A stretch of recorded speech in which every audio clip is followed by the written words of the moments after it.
राधे राधे, नमस्कार। भक्ति व्रत कथा चैनल पर आपका स्वागत है। आज की इस वीडियो में हम मार्गशीर्ष माह के शुक्ल पक्ष की एकादशी कब है, व्रत का पारण और इसकी कथा महात्म्य के बारे में जानेंगे। अगर आपको मेरा ये वीडियो पसंद आए तो वीडियो को लाइक करें और पूरा देखें और चैनल को जरूर सब्सक्राइब करें। मार्गशीर्ष माह के शुक्ल पक्ष की एकादशी तिथि को मोक्षदा एकादशी के नाम से जाना जाता है। इसी तिथि पर गीता जयंती भी मनाई जाती है। इस दिन भगवान विष्णु की पूजा करने से पितरों को मोक्ष की प्राप्ति होती है। मार्गशीर्ष माह की एकादशी तिथि की शुरुआत 22 दिसंबर 2023 की सुबह 8:16 पर हो रही है और इस तिथि का समापन 23 दिसंबर 2023 की सुबह 7:16 पर होगी। अतः द्वादशी युक्त एकादशी तिथि और गीता जयंती का महापर्व 23 दिसंबर 2023 शनिवार को मनाई जाएगी और इसी दिन व्रत रखना श्रेष्ठ होगा।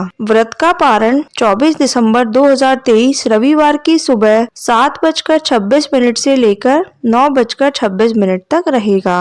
आइए अब हम इसकी कथा महात्म्य को सुनते हैं। महाराज युधिष्ठिर ने कहा कि हे भगवान, आप तीनों लोकों के स्वामी हैं, सबको सुख देने वाले हैं और जगत के पिता हैं। मैं आपको नमस्कार करता हूँ। हे प्रभु, आप सबके हितैषी हैं, अतः मेरे संशय को दूर करके मुझे बताइए कि मार्गशीर्ष एकादशी का क्या नाम है, उस दिन किस देवता का पूजन किया जाता है और उसकी क्या विधि है। कृपा करके मुझे विस्तार से बताइए। तब भगवान श्री कृष्ण कहने लगे कि धर्मराज, तुमने बड़ा ही उत्तम प्रश्न किया है। इसके सुनने से तुम्हारा यश संसार में और बढ़ेगा। मार्गशीर्ष शुक्ल पक्ष की एकादशी अनेक पापों को नष्ट करने वाली है। इस एकादशी का नाम मोक्षदा एकादशी है। इस दिन दामोदर भगवान की धूप, दीप, नैवेद्य आदि से भक्ति पूर्वक पूजा करनी चाहिए। अब इस विषय में मैं एक पौराणिक कथा तुमसे कहता हूँ, इसे तुम ध्यान पूर्वक सुनो। एक समय की बात है, गोकुल नगर में वैखानस नामक राजा राज्य करता था। उसके राज्य में चारों वेदों के ज्ञाता ब्राह्मण रहते थे।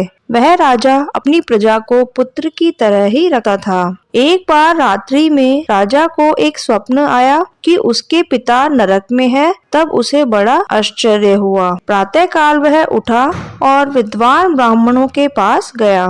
वहां जाकर उसने विद्वान ब्राह्मणों को अपना स्वप्न सुनाया और कहा कि मैंने अपने पिता को नरक में कष्ट उठाते हुए देखा है। मेरे पिता ने मुझसे कहा है कि हे पुत्र, मैं नरक में पड़ा हूँ, यहाँ से तुम मुझे मुक्त कराओ। फिर राजा बोला कि जब से मैंने ये स्वप्न देखा है तब से मैं बहुत बेचैन हूँ, मेरा मन बहुत अशांत है। मुझे इस राज्य, धन, पुत्र, स्त्री, हाथी, घोड़े आदि कुछ भी अच्छे नहीं लगते हैं। अब मैं क्या करूँ? फिर राजा ने कहा कि ब्राह्मण देवताओं, इस दुख के कारण मेरा सारा शरीर जल रहा है। अब आप कृपा करके कोई तप, दान, व्रत आदि कोई उपाय बताइए जिससे मेरे पिता को मुक्ति मिल जाए। उस पुत्र का जीवन व्यर्थ है जो अपने माता पिता का उद्धार नहीं कर सकता। एक उत्तम पुत्र जो अपने माता पिता तथा पूर्वजों को उद्धार करता है, वह 1000 मूर्ख पुत्रों से अच्छा है। जैसे एक चंद्रमा सारे जगत में प्रकाश कर देता है, परंतु हजारों तारे नहीं कर सकते हैं। तब ब्राह्मण ने कहा कि हे राजन, यहाँ पास ही में तीनों काल, भूत, भविष्य, वर्तमान को जानने वाले पर्वत ऋषि का आश्रम है। वे आपको इस समस्या का उपाय जरूर बता देंगे। ऐसा सुनकर राजा पर्वत ऋषि के आश्रम पर गया। उस आश्रम में अनेक शांत चित्त योगी और मुनि तपस्या कर रहे थे। उसी जगह पर्वत मुनि भी बैठे थे।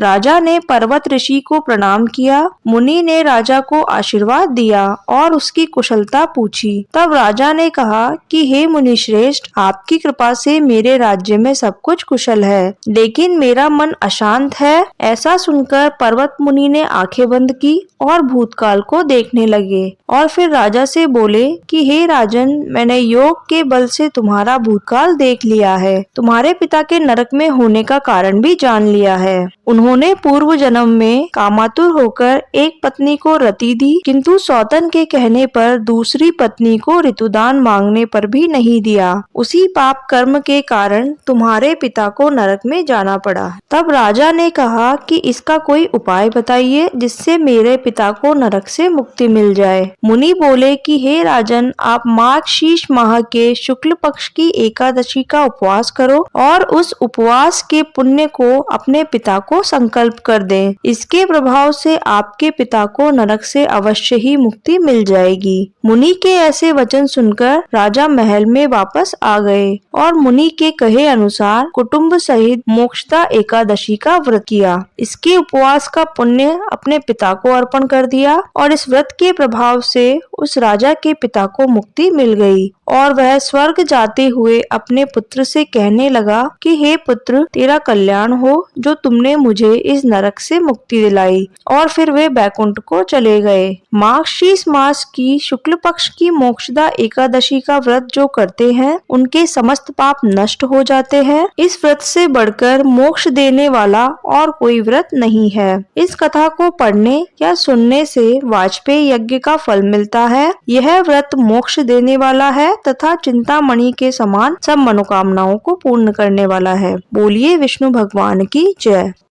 अगर आपको मेरा ये वीडियो पसंद आए तो वीडियो को लाइक करें और कमेंट बॉक्स में हर हर महादेव लिखें। लेटेस्ट व्रत त्योहार एवं कथाओं के वीडियो के लिए भक्ति व्रत कथा चैनल को सब्सक्राइब करें। धन्यवाद।